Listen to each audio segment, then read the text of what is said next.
Hi, I'm Dylan. I'm 16. I'm from the United Kingdom, uh, or England to be specific.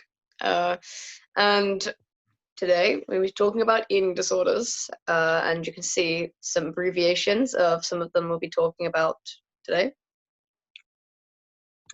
So there's a disclaimer. The mental health information provided in this webinar is strictly for general information and educational purposes only and is not in any way a substitute for professional advice. Accordingly, before taking the actions based upon such information, we encourage you to consult with an appropriate professional. We do not provide any individualized mental health advice during this time. This webinar contains testimonials. These testimonials reflect in real-life experiences and opinions of such users. The testimonials are not intended, nor should they be construed as claims of the webinar to be used to diagnose, treat, mitigate, cure, prevent, or otherwise be used for any disease or medical condition. So first up, I'm going to be talking about Anorexia Nervosa, which is probably one of the most commonly spoken eating disorders, or one of the most commonly heard of. There are only two that people most often hear of, and this is one of them. Anorexia Nervosa can be shortened to AN sometimes, and the stated definition of anorexia is an eating disorder consisted of an individual possessing a desperation to maintain a low weight and not put on too much. And this can be described in a multitude of ways. So this can be through somebody not having a very poor self-image of their body, so they're feeling as if they need to lose or maintain a weight which protects them from seeing themselves or appearing to others as fat or overweight or etc. etc. Some people develop anorexia from just purely having health anxiety. It's very weird how that works, because obviously there's another disorder that I'm going to talk about which is more towards that and makes more sense for it to be in that category, but anorexia is commonly also a cause of that. And some prevalence of statistics is both men and women of any age can suffer with this eating disorder, but statistically it's more prominent within young women, normally in their mid-teens, but it can also be young adults and sometimes even pretty young children, mainly girls, and it can be a result of bullying, self-image. Again, it's a really common one that will come up with a lot of eating disorders. Excuse me, sorry.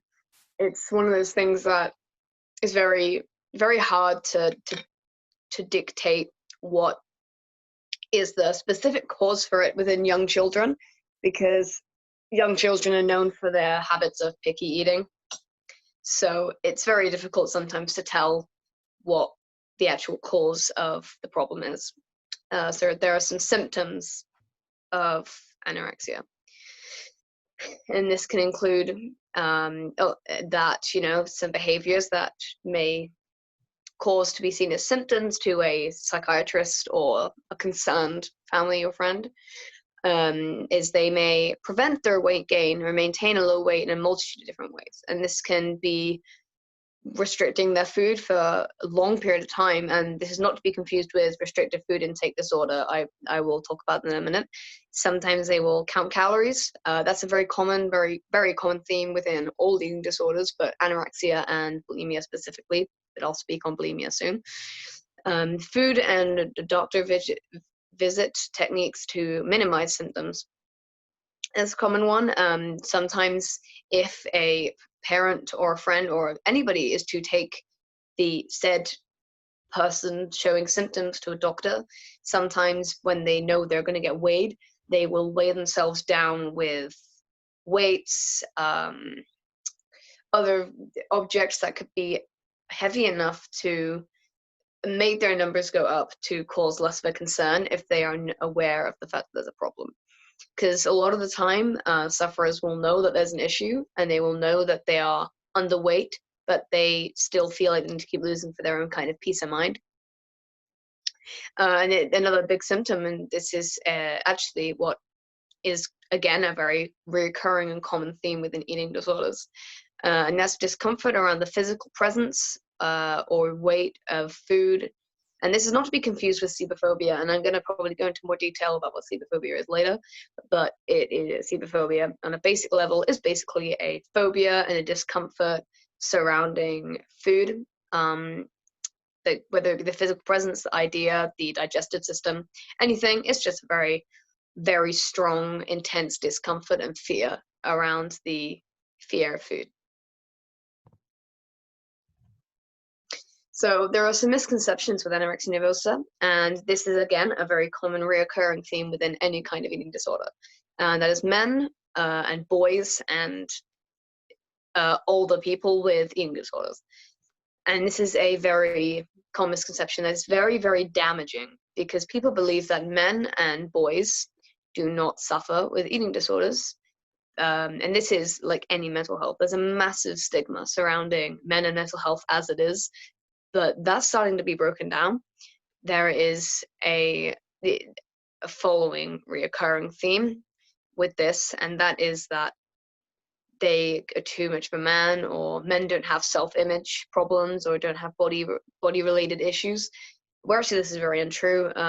There's a high statistic of men with eating disorders, not as high as women, but that could be down to the fact that not as many cases are reported due to some people dying without it even being diagnosed, and some people just having to recover themselves because they have never had the ability to get diagnosed out of fear of stigma.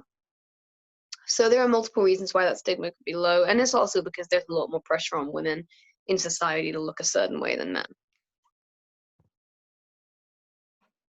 So next up is Bulimia Nervosa, which is the second of the two eating disorders that are commonly spoken about, or most commonly spoken about. And the Bulimia Nervosa, by definition, is both an eating disorder and a mental health condition. But there is a difference between anorexia and bulimia, and I'll speak about what they are. So Bulimia Nervosa is more of a disorder that contains a habit of binging and purging, whereas anorexia is more well known for its restrictive behaviors and its avoidance of food behaviors and looking around body image. Bulimia is more about restricting food for a certain amount of time, like most of the day, coming up to near to the end of the day. And this can vary from person to person, but they will binge a lot of food, and binging means to consume a large amount of food in a very short period of time.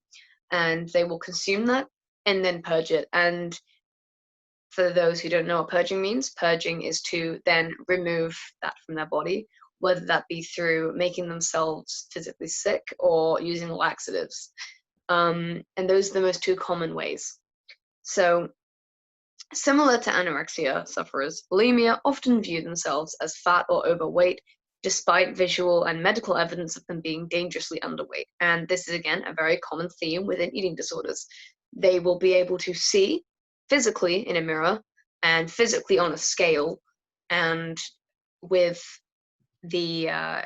literal medical evidence and medical professionals telling them that they're dangerously underweight, with some people being told that they could die if they don't start to gain weight and don't start to consume more calories. But they will still continue to lose that weight because of their poor self-image and their fear of gaining weight. And it's a very, very intense, vicious cycle that is very, very hard to break out of. And this is why bulimia is one of the deadliest eating disorders, because of the illnesses that come along as a sub-illness from the habits that it provokes, such as, the rupturing of stomach, esophagus, intestines, etc., from the behaviors of removing and purging, because, our stomach acid is incredibly, incredibly acidic. When that is suffered or forced, out of the body through the mouth or anywhere else, that is forcing a very, very acidic chemical out of the body, which is causing damage to the areas it comes into contact with. Hence why this is such a dangerous, dangerous disorder. So some behaviors and symptoms with bulimia is that they will use smaller tactics, and again, similar to anorexia, they can use smaller tricks to prevent weight gain, which is similar, as they might over-exercise and obsess over their weight and feel as if they have to continuously weigh themselves. And again, this is a very, very common theme within anorexia and bulimia. Sufferers of either disorder will often feel as if they are obliged in their own heads to constantly weigh themselves and keep track of their weight, and that they don't deserve to be happy with their weight. And they will constantly over-exercise, even when they know that they do not have the energy or the calories or anything to burn. So they will continue to do this until they are literally bruising their spines and bruising their body. And this, again, is a very big red flag to medical professionals.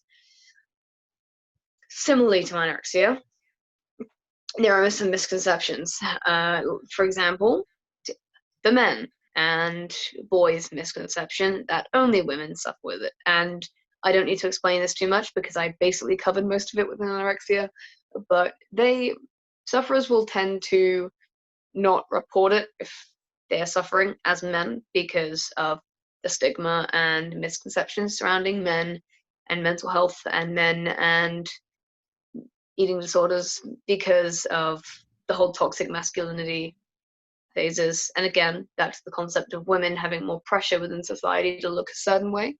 And there is also a large amount of pressure on men to be muscly, and that can lead to things like bigomorphia, which is kind of just the opposite, where people will make sure they're eating too much within a day to make sure they're gaining enough muscle and weight to look like a real man.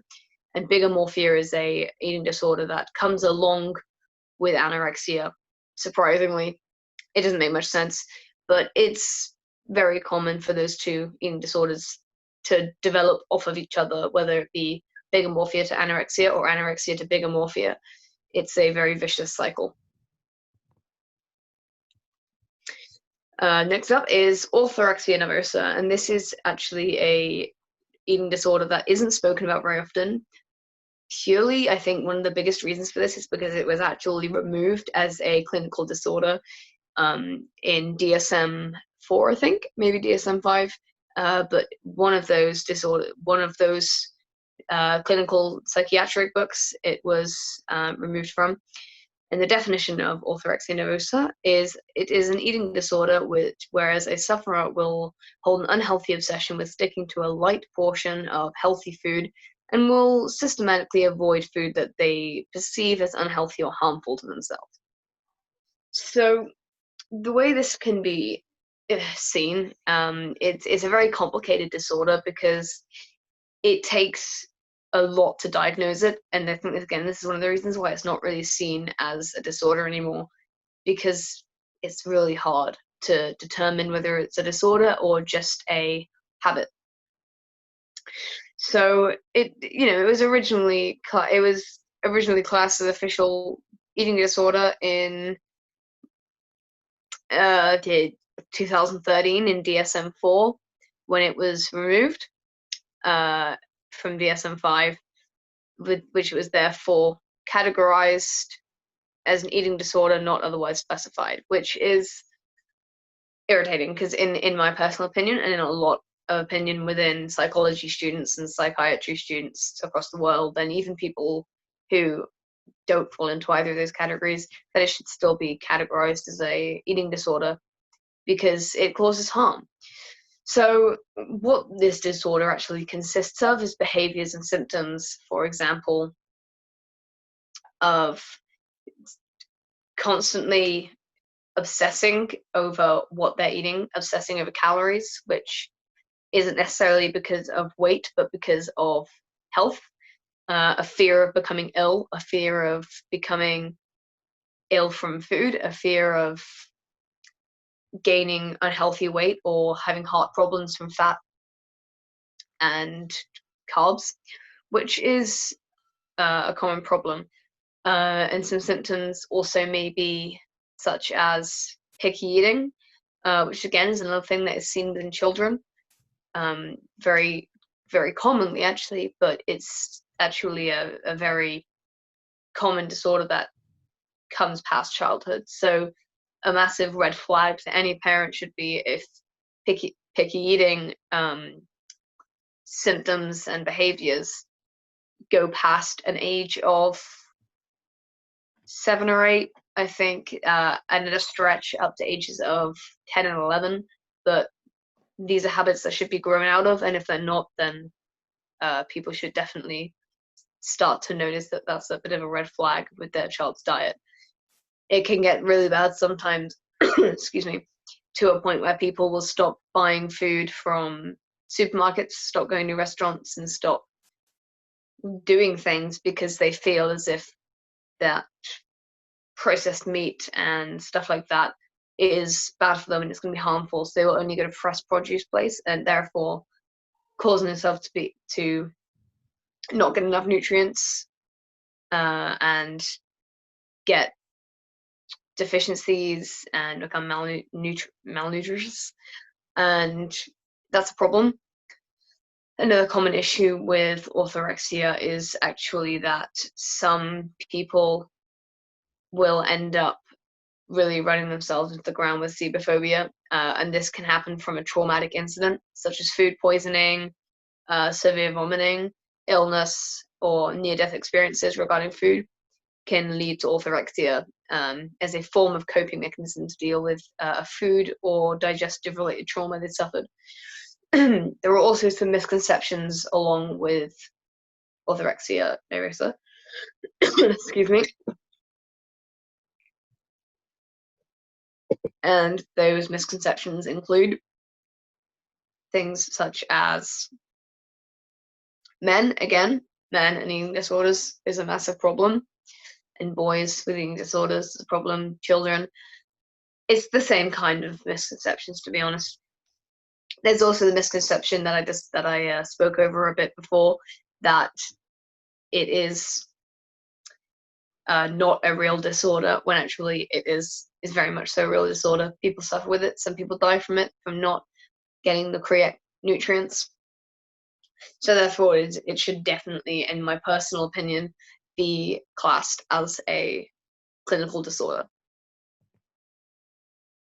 Next one is avoidant restrictive food intake disorder, also sometimes abbreviated to ARFID. The definition of ARFID is an eating disorder in which a sufferer will completely avoid the intake of a specific amount of food due to a possible multitude of factors, most of which being sensory-related issues such as taste, texture, or the smell of food. So this is an interesting one because it kind of causes a lot of misconceptions surrounding it, which again I will go into later. But a sufferer will normally have a lot of red flags that will only be visible to somebody who is aware of the disorder already. And it's one that hasn't really been heard of. For example, it was only added to DSM-5 to replace selective eating disorder. It is common within children to have this labeled as picky eating, very similar to orthorexia, especially if they are overly sensitive to sensory factors of food. One of the most common ones that you'll hear is kids not liking to eat the fat off of food, not because of any health-related issues, but because of the texture of it. They can't stand the texture of something being chewy out of fear of it becoming stuck in their throat or stuck in their mouth. And that is a very, very common one that people have heard of. And it's very tough, and sometimes the smell of food, which is a common one, it's very easy for somebody to think they have the disorder because they don't like the smell of the food. That's not quite how it works. It's a lot more complex.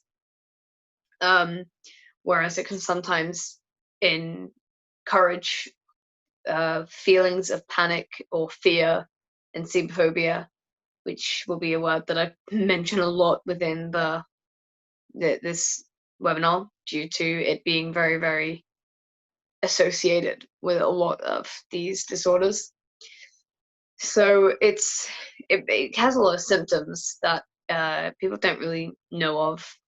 And the main symptoms include obvious and regular picking of food and avoiding food that they may make them uncomfortable or have a significant high sensory factors such as strong taste or smell. So, for example, a very high sensory involved food would be aniseed, like hard-boiled aniseed or anything with aniseed in it, because it tastes very strong. It's very methanol sort of taste and way of it being, and it has a very strong smell. So there are lots of foods like this, but it will be a food that you will notice people picking around quite a lot just to make sure that it is safe, and people pick around that quite a lot. There is a lot of misconceptions, well, not a lot really, it's kind of the same misconceptions as I've already spoken about. And these include men. I don't need to go over that again because, again, this is incredibly true that men and boys do suffer with any kind of eating disorder. Keep that in mind throughout the rest of this slide, because men will always suffer with eating disorders and mental health, even if we're aware of it or not, because mental health and eating disorders aren't gendered. And the same with children. This disorder is actually more commonly within children due to it being mistaken for a just habit of picky eating. So the next one is pica, and pica is one of the ones that people are often aware of, but they've never really known of there being a word to describe it. So there's some very more obvious areas of pica, but I'll go into that in a minute. The definition of it will be the essential feature of pica is eating one or more non-nutrient, non-food substances or a persistent basis over a period of at least 1 month that is severe enough to warrant clinical attention. So this could mean where a person for over 1 month is intentionally consuming food that doesn't give them any nutritive factors or values. For example, one of the most common ones that you'll hear of and see in programs is paint. There's also dirt, rocks, stones. Some people even try to consume bleach, shampoos, soaps, etc., etc., etc. Gravel, because it's often used as a coping mechanism to deal with specific issues, or because they feel as if this gives them a form of comfort. This is a very common disorder that people don't hear very often, but again, it is incredibly common. Binge eating disorder.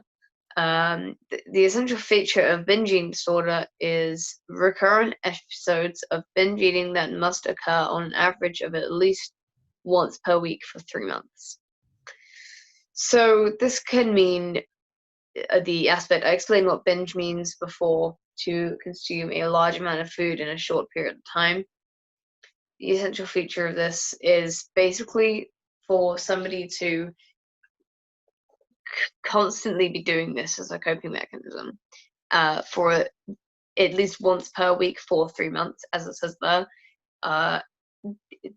Clinical statistics and psychiatry manuals, it's very interesting how they diagnose things via time, because personally for me, I feel as if time isn't always 100% important when it comes to this stuff, as I feel like an eating disorder or any kind of mental illness should be recognized as soon as possible and not blown off because it hasn't been seen for long enough. But in this definition, it should be at least once per week for 3 months to be classed as binge eating disorder or BED. This is rumination disorder, and it's one that I hadn't really heard of before. I knew bits of it, but it's one that people really haven't heard of. The essential feature of rumination disorder is the repeated regurgitation of food recurring after feeding or eating over a period of at least 1 month. This is one that I'm not too qualified to speak on too much because I genuinely do not know a great deal about it. But I know that it is a disorder where people will often, the most common spoken symptom of it and the most well-known issue of it is people will chew things and chew food, but often spit it out afterwards because they do not want to consume the food, but they need the feel of eating but not actually consuming it. It's a rare disorder that it is definitely diagnosable and definitely is diagnosed, but it's not as common as other disorders such as anorexia and bulimia.